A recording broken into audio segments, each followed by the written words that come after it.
Okay, hello again mga kaikit. I feel so awkward, really. Na i-video ko ito, and so on and so forth. But of course, I don't know, someone is or something is pushing me inside to do this video, to share kung ano yung nabasa ko for my quiet time. So today is March 6, 2026. And yun nga, yung last na quiet time ko is super tagal, weeks na. Weeks na talaga as in. And then naglas ako sa awit 8. So yung binasa ko ngayon is awit 9. So this is a repeated video kasi nga I don't know how to really start this one kung paano man. Ayan. So dito sa awit 9, I'll just read the scripture. Meron akong 5 verses kasi na napili. Yung verse 1, verse 9, verse 10, verse 12, at saka verse 18. So, bali 5 sila. Sabi dito sa verse 1, pupurihin kita, Yahweh, ng buong puso ko. Mga kahangahangang ginawa mo'y ipapahayag ko. Verse 9, si Yahweh ang takbuhan ng mga pinaghihirapan, matibay na kanlungan sa oras ng kaguluhan. And verse 10, nananalig sa iyo, Yahweh, ang kumikilala sa iyong pangalan, dahil wala pang lumapit sa iyo na iyong tinanggihan. And then verse 12, inaalala ng Diyos ang mga nahihirapan, mga karaingan nila'y di niya nakakalimutan. And lastly, verse 18, hindi habang panahong pababayaan ang dukha. Hindi na rin nawawalang pag-asa ng maralita. And that's the 5 verses na napick ko from the quiet time na kwan. Kasi ginagamit ko is SOAP method, which is the scripture, observation, application, and then the prayer. So yon. So kapag maingay dito mga kaikit, nasa gilid lang talaga ng daan ng bahay namin. So pagpasensyahan nyo na din. And these are my thoughts tonight. Okay? So, yun na nga mga kaikit. So, number 1, sa observation ko, sabi dito, ang sinulat ko is, si Yahweh ang siyang ating takbuhan at matibay na kanlungan. The Lord is a refuge for the oppressed, a place of safety in times of trouble. At some point in our life, we feel the hardships, we feel being oppressed by the people who hurt us, the situations that we have, things that we are suffering or facing in this chaotic world. There are people who use their powers just to let us stay where we are. They step into us as if they got all the powers in their hands. Ayun nga mga kaikit. So, while I was writing this, ang daming anong tawag doon mga kaikit? At the back of my mind, ang daming parang na repeat na mga situation, ganun mga kaikit. Kasi nga, at some point, may mga nangyari din naman sa akin mga kaikit na I asked help. Yes, we asked. Together with my mom, and then, yon napahiya. And then, parang, yung mga taong yun, oh, we got the powers, hindi kayo pwedeng ganito, ganyan, and so on. And then, at the same time, by using their powers, parang pinahiya din ako sa public, which is a lot of people. But then, I just learned how to be calm. Parang ganon. Parang nakakan pa rin yung emotion ko mga kaikit, pero diba, parang sabi dito ni Lord, ako yung ako yung pwede mong takbuhan. Ako yung kanlungan mo. Ako yung safety mo. Parang ganon. Parang, diba, parang ang daming ganon mga kaikit. Na-realize ko na, ganon nga, maraming mananakit sa'yo, pero yung mga pananakit sa'yo, magiging strong ka doon. And then, yung refuge, yung safetyness mo, makukan yun si Lord ang magiging safety mo. Kasi, hindi ka niya pababayaan, hindi ka niya rin iiwan. Kumbaga, hindi ka na i-chase ng mga wild wolves or anything. Basta, kumbaga, nakasecure ka sa Kanya. Hindi ka malalapitan ng kung sinong pwedeng gustong manakit sa'yo. Yun ang tandaan mo. Kasi hindi ka niya papahamak. kung na kay Lord ka, hindi ka niya ipapahamak. So, yun lang mga kaikit. While I was writing that one, parang oo nga no, parang marami ding situation na yun, parang yung ano ba yun? Paano ko ba i-explain? Maraming mga situation na prinotektahan ako ni Lord. Yun na lang ang masasabi ko. So, ayun. And hopefully, by time, or by kung ano man, is may share ko rin sa inyo mga kaikit kung ano yung mga specific things na nangyari. Kasi as much as possible, I don't really share kung ano talaga yung mga kaikit. Kasi kung isi-share ko pa siya in public, magdi-name drop and so on, lalong lalawak yung issue. But then the point is, our Lord is our safe refuge and then our safety in times of trouble. Diba? Yun mga kaikit. May share ko lang. So, next naman may part 2. Wait a minute. Okay, part 2 mga kaikit. Second point is, ang Diyos na ating pinagkakatiwalaan ay hindi niya tayo tatanggian. Yan yung second observation ko.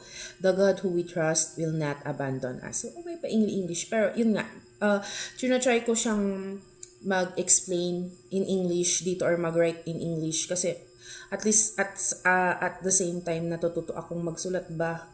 Though I know how to write, pero hindi yung grabe naman na bonggang sulat-sulat mga kaikit. Anyways, ang dami share.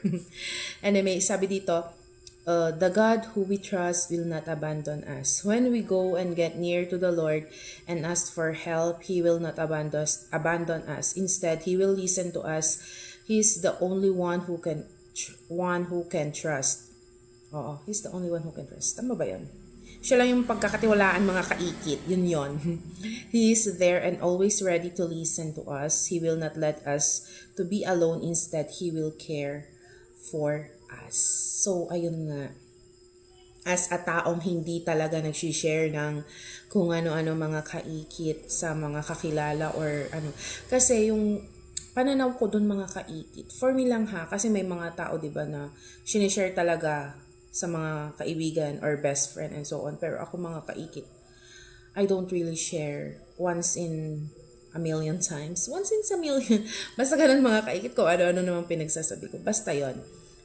Hindi ako masyadong nagsishare sa mga kahit kakilala ko. May boundary, may limit. Yun. Pero kay Lord kasi kilala niya ako. Alam niya yung sitwasyon ko. Alam niya yung pinagdadaanan ko. And then, hindi ako mahihiya kung ano man yung mga sitwasyon ko or nararamdaman or anything mga kaikit. So, yun. Pinagkakatiwalaan. And then, hindi niya tayo tatanggihan kasi diba, may mga times or may mga sitwasyon din na parang, kunwari, sasabihin mo sa kaibigan mo ganito, wala akong time, wala akong oras, pwedeng next time na lang. Paano kung walang next time? Si Lord, ang masasabi ko lang sa Kanya, right away, di ba? Sige, may problem ako, Lord. Sige anak, halika dito, listen ako sa'yo. Di ba? Ang bongga nun, mga kaikit. So, yun lang yung second point ko sa observation. And then, number 3, sabi dito, inaalala niya ang mga nahihirapan. God remembers those who suffer. He does not forget their cry, and He punishes those who wrong them. So, galing yun sa English Bible translation ko. And then, sabi dito, alam ni Lord ang lahat ng iyak at iniiyak natin. Alam niya ang dahilan kung bakit tayo umiiyak. Hindi natutulog ang Diyos. He just know our situations why we cry. At sa kanyang tamang panahon, ang mga iyak natin ay papalitan niya ng galak at tuwa. Ang Diyos ang magtatanggol sa atin. Yes, I believe in that. I really believe in that. Alam niya kung ano yung hardship na naranasan ko. Alam niya kung ano yung mga iniyak ko. Alam niya kung gaano or karami na yung mga iniyak ko. Yes, makikita nyo na I'm strong outside, puro happy. But then, of course, may kanya-kanya tayong iniiyak mga mare. Huwag tayong maglokohan dito kasi alam ko may mga problema din naman tayo, di ba? May mga iniisip din tayo.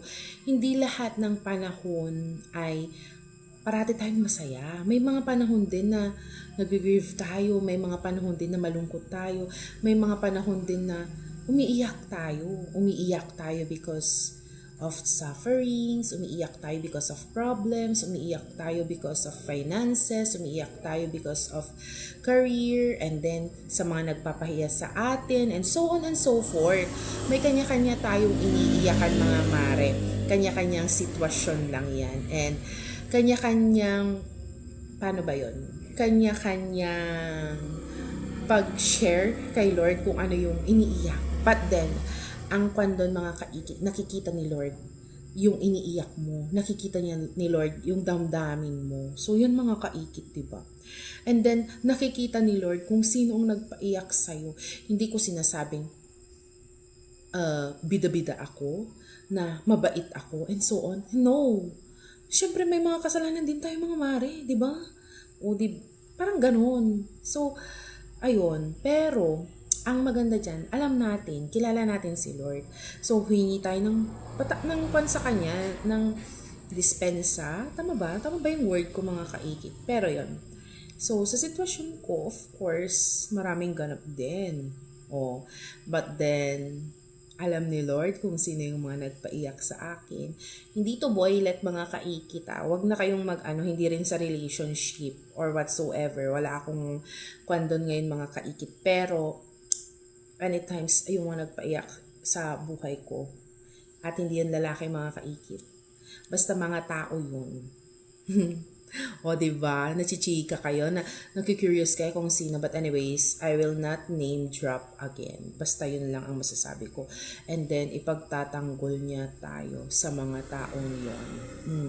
Kaya, do not revenge, mga kaikit. Just stay calm. Yes, matagal-tagal ko din yung inaral. Kasi, alam mo, may mga at some point, kasi mga kaikit, parang, gusto kong mag-revenge dito sa taong to. Gusto kong, tao pa rin naman tayo, mga kaikit, di ba? May bad thing pa naman tayong naiisip minsan. Pero, tinuruan ako ni Lord na, ganun nga. Pero of course, si mother ko talaga ang nagturo sa akin na yung sasabihin niya, hayaan mo na. Parang, pagtatanggol ka ni Lord. Alam ni Lord yan. Actually, si mother ko talaga ang nagkuhan sa akin. Kasi kung wala, just me, yun talaga.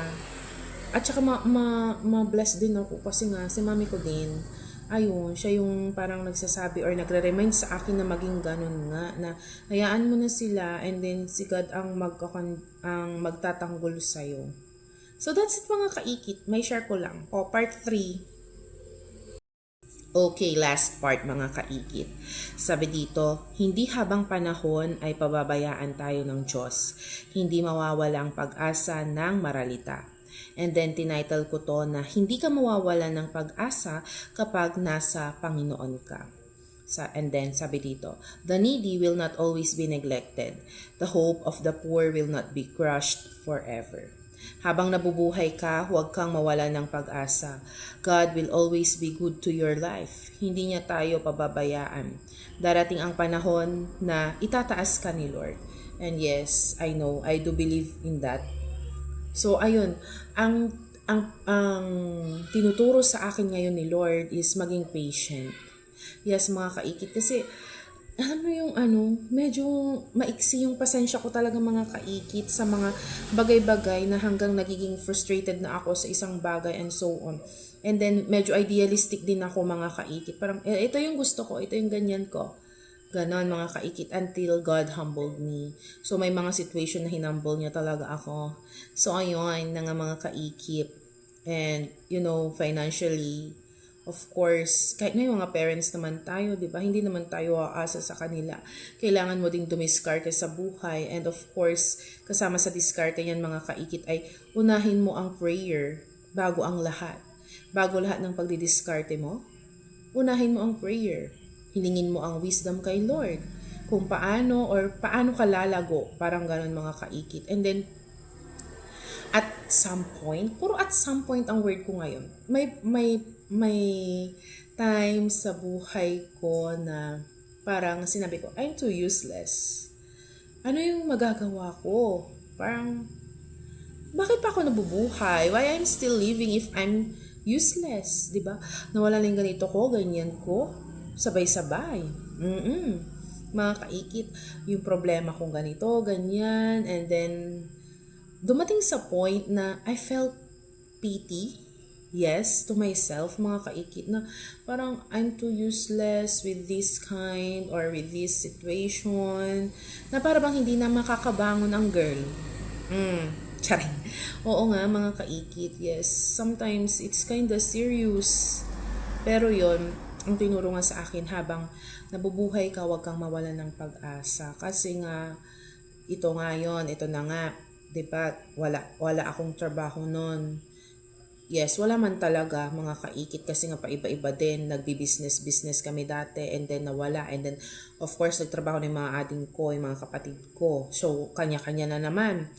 And ayun nga, parang nagpray ako, Lord, ano ba yung purpose mo sa akin? What is your purpose? Ganon, mga kaikit. And then, syempre, may time din na sinabi ko sa pastor namin, yung pastor namin kasi parang younger than me, pero may pastora din kami. Pero sinabi ko syempre sa parang youth pastor pa siya dati. And then, ayun nga, sabi ko, bakit nagkukuan naman ako, nagsiserve naman ako kay Lord, bakit naging ganito naman? Parang tinanong ko, ganon. Pero hindi ako give up ni Lord talaga. Parang worth it lahat ng pag-work mo sa kaharian ng Diyos. Kumbaga, yun, may kapalit. Though, hindi naman sinabi na kapag naging Christian ka is magiging hayahay ang buhay mo. Pero sa part ko, may mga situations na tinuro sa akin ni Lord kung bakit naging ganun yung situation. Tinuruan niya akong maging patient. Tinuruan niya akong manalig lang sa Kanya. Tinuruan niya akong sa Kanya magtiwala, and then tinuruan niya din ako na sa lahat ng gagawin ko is sa Kanya sa Kanya muna ako mag-pray, magtiwala lang ako sa Kanya, and God will give it sa Kanyang tamang panahon. And ngayon, sa totoo lang din, nagpapasalamat ako sa small things kasi nga nag-tutor ako, at least may income ako. And then darating din naman yung panahon na hindi na lang pag-tutor ang gagawin ko, makakain na din ako sa DepEd.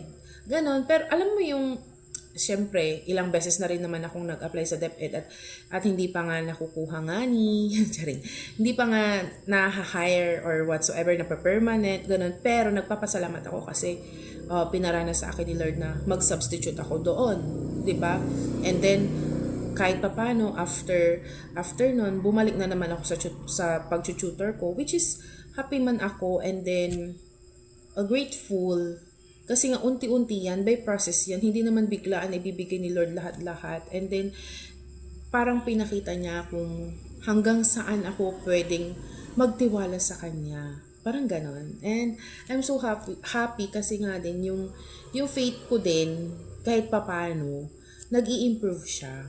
So, ayun lang naman, mga kaikit. Hindi ko naman sinasabi na, hi, ganon. Basta nga mga kaikit.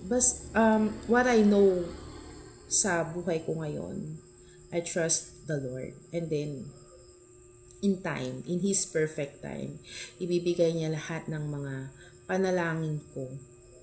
And yun na, alam ko, worth it lahat ang pag-work mo kay Lord kapag na kay Lord ka. So, keep trusting Him.